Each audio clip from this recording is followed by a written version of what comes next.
because I think as black people, we naturally have that kind of source, okay? She just knows in her heart of hearts that black success, black excellence is a direct pipeline to white racism.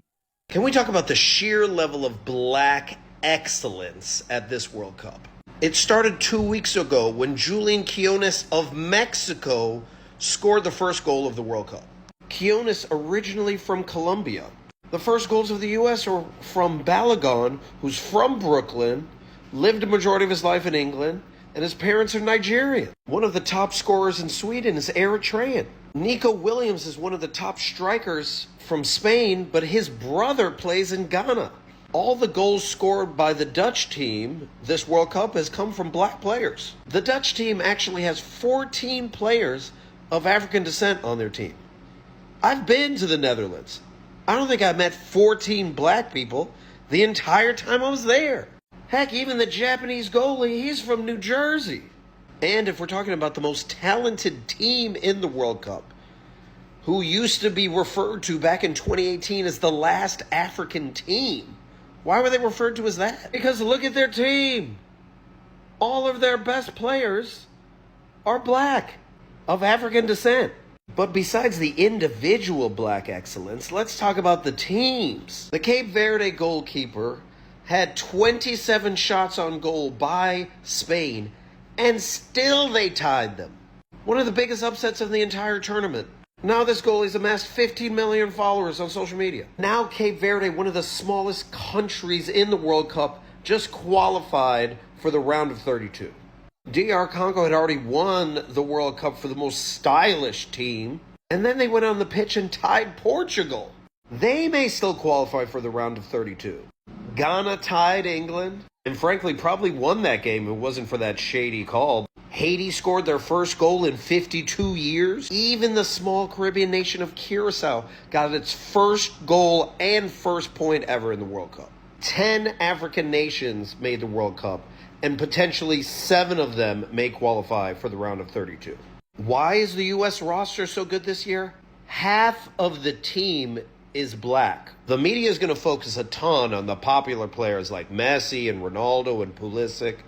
But if you want to know why this World Cup is so awesome, it is because of the black excellence that is showing up at every game. Check this out.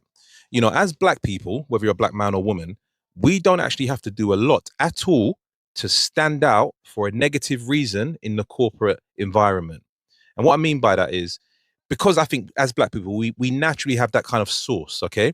Now, if you, for example, if you're a woman and you come into work and you look kind of trendy, more trendy than your managers, that can actually be a problem. And I remember when I was working in corporate, a black girl came in looking all smart and trendy, and everybody's complimented her. And following week, same thing. Hair did, nails did. But there was one white lady who complained about the way she was dressing, and she complained to a manager, and then she was given a warning. And I knew the person, and I told her. She confronted her, and then she was told that she was being aggressive. So she couldn't win. My personal opinion, she wasn't dressing inappropriately at all. It's just this person, I'll call her Karen for the sake of it, she was hating. And like I said, because we have natural sauce, you add a little bit of spice to that sauce, it's too much. And this is what I'm saying. It's like the most minorest things become a problem. Like for me, for example, whenever I've had a new job back in the day before I retired, like I said, I retired when I was 40. I'm 45 now, got to be 46 this year. So I'm at the game. But when I was working, I would always buy a new suit before I started a new role. On top of that, the way I moved in the working environment when I was at work, you'd think that I was the manager. Now, again, maybe I should have read the 48 laws of power. You shouldn't outshine your master and so forth. But I thought I was moving professionally. I looked the part. I behaved the part. I spoke like I was the part. But because my title wasn't that professional at the time, they felt like, what, you're behaving too professional for this environment. And it became a problem. And then what they try and do, they try and bring you down a couple of notches because you're actually acting, people are starting to think like you're management.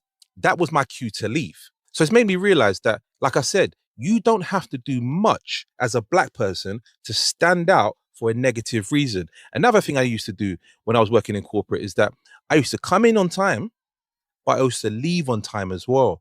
And because I left on time and everybody else used to stay, used to make me look bad. Like, Kevin, why are you leaving early? Now, hold on a minute. This is the time I finish. I've done what I needed to do. I'm out. And because you guys want to stay, you guys, yeah, technically you're making me look bad because you're doing all this extra work for, and we're both getting paid the same.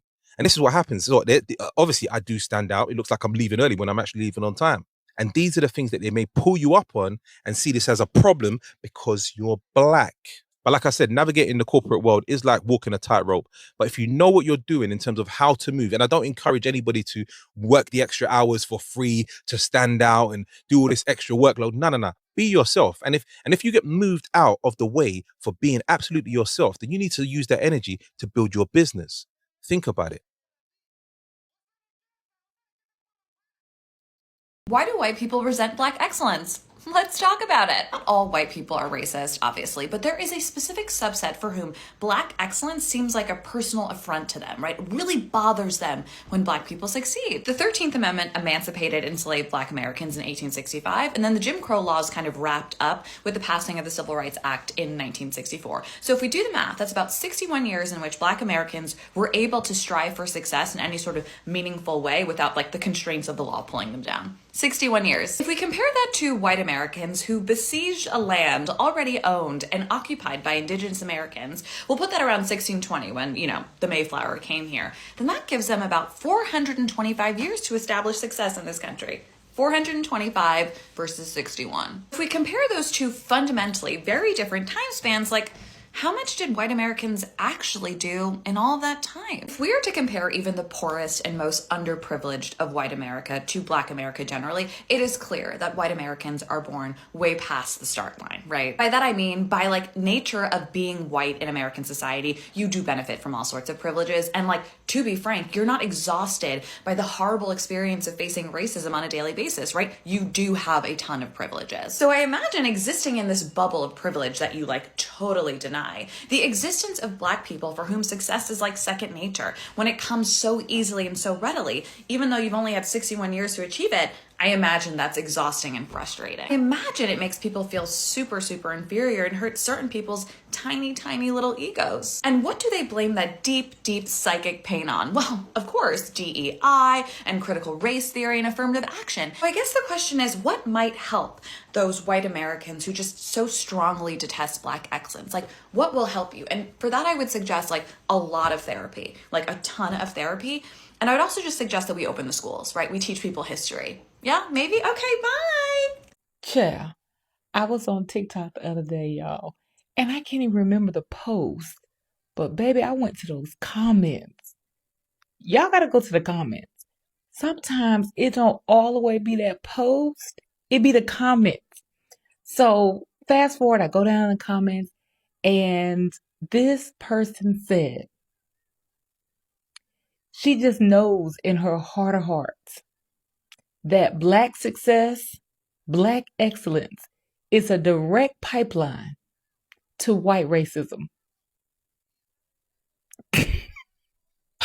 And baby, I had to pause. I had to pause because y'all know it's true. Because nothing, and I mean nothing, pisses racist white folks off more than black success. Baby, you can set your watch by it.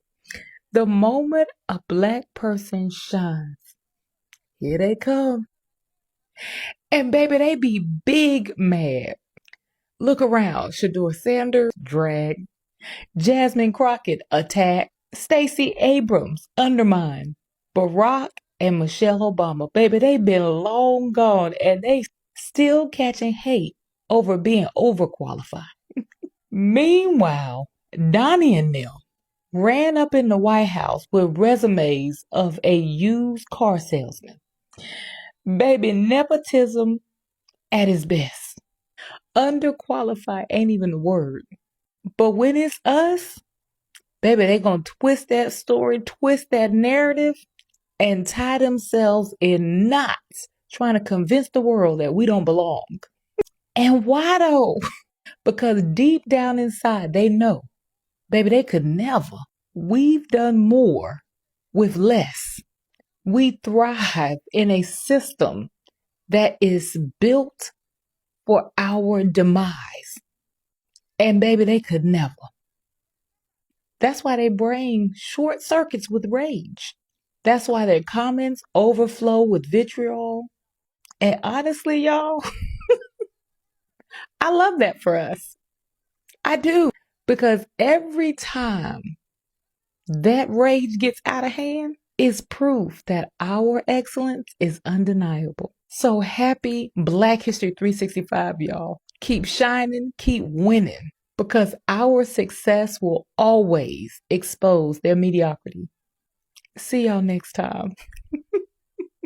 We say we want to see Black people win and succeed, but the minute they do, some are quick to question why and how they got there. For those that don't know, Teyana Taylor rightfully won Icon of the Year during yesterday's BET Awards. And the conversations I've seen around it, and even seeing who's been leading said conversations, disappointing, not surprising. No shade, but icon, bit of a stretch. Not trying to be rude, but yeah, words, they used to mean something. Call me an owl, because who? Now, I know that icon is considered a subjective term, but this is why I say open the schools, because of the year are the operative words, because I feel the title has been misinterpreted as some kind of lifetime achievement thing, where the likes of Whitney Houston, Samuel L. Jackson, Queen Latifah have been honored with that, and who we know whose careers have spanned over 3-4 decades, and people are looking at Teyana like, Ariana, what you doing here? In the last 365 days, which this award is celebrating, Teyana has been nominated for an Oscar, won a Golden Globe, co-hosted the Met Gala, and among other things, was named Time and Ebony's Woman of the Year. And then there's me, patting myself on the back for completing an 1,000-piece jigsaw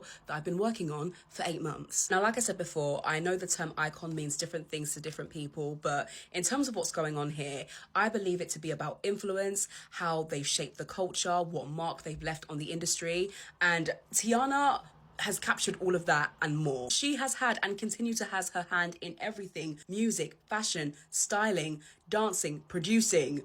And because I like to do my research, I have seen countless interviews and clips of Teyana talking about her journey in the industry, the multiple hardships she's faced while playing the long game, and how she invested in her vision while others didn't get it. It's just always interesting how people always root for the underdog, but as soon as they make it and that spotlight is on them, the switch up is instant. That was very evident when she won her Golden Globe this year for her role in One Battle After Another. I was seeing countless points, examples, and explanations as to why people felt she was undeserving. Just because you're unfamiliar with a person's resume doesn't mean it don't exist. I think white people are so triggered by Black joy because they have zero control over it.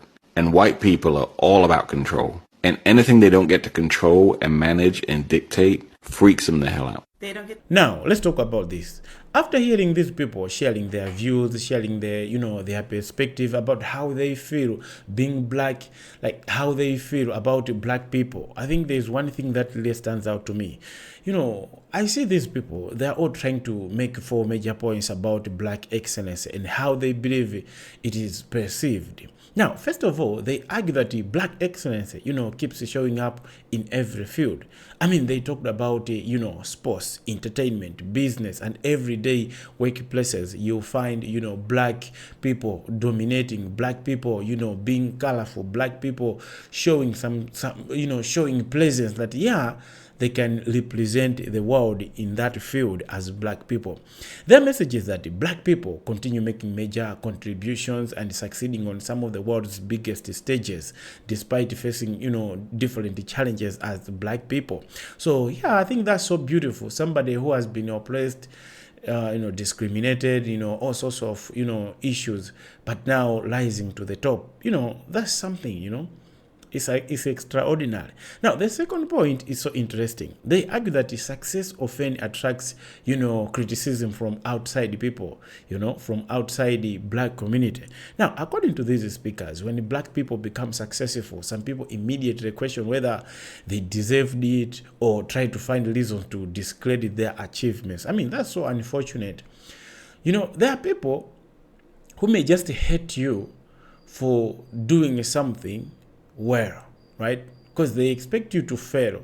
So when you do it more than they do, they'll hate you for that. Now, these people believe that the success is sometimes, met with suspicion, some sort of, more criticism instead of celebration. But here's the third point.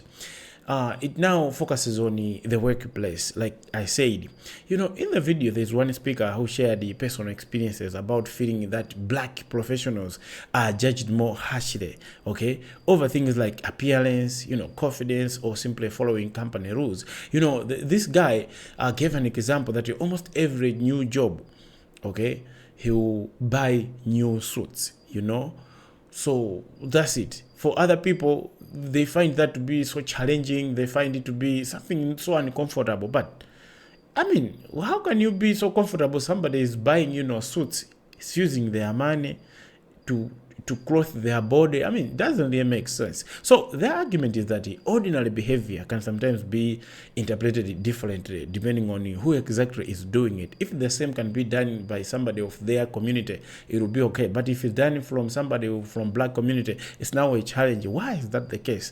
Now, finally, they also argue that the history still shapes today's experience. Now, these speakers believe that America's history of racial inequality continues to influence how black success is viewed, is perceived. And they say understanding that the history is something so important, okay? It's always good to talk about it, to discuss it today, because it's been integrated in like American history. Whenever a black person seems to rise, they connect it to how can these guys do it, because in them, it's like they still perceive black people as slaves. A slave is somebody who cannot own a house, who cannot own a beautiful house, a beautiful car. There are those moments when a black person buys an expensive car, they will suspect it's stolen. Why? They don't expect a black person to drive Tesla, to drive Lamborghini. So I mean, it doesn't make sense. The world has so much that you cannot take everything for you. Okay, it can. You can't take everything. Other people can also have it. Black people can also have it. So now, whether somebody agrees with every opinion said here, but these speakers are trying to ask, and they're asking people just to some sort of recognizing. Okay, don't discredit the people for the achievement they deserve, right? It's always that thing. It's that simple. So it's always good to recognize people, congratulate them for their achievement without automatically questioning it. So they want success to be judged by performance, by talent, and some sort of hard work, rather than assumptions or stereotypes that no, black people cannot do this. So those are the 4 main messages I took away from this discussion. But now I want to hear from you. Do you agree with what these guys are sharing? Do you see like they are just overreacting? Let me know your thoughts in the comment section, and let's have a respectful conversation. If this is your first time, please subscribe to the channel, and I'll greatly appreciate to have you in this channel. If you found something useful in this channel, please like it.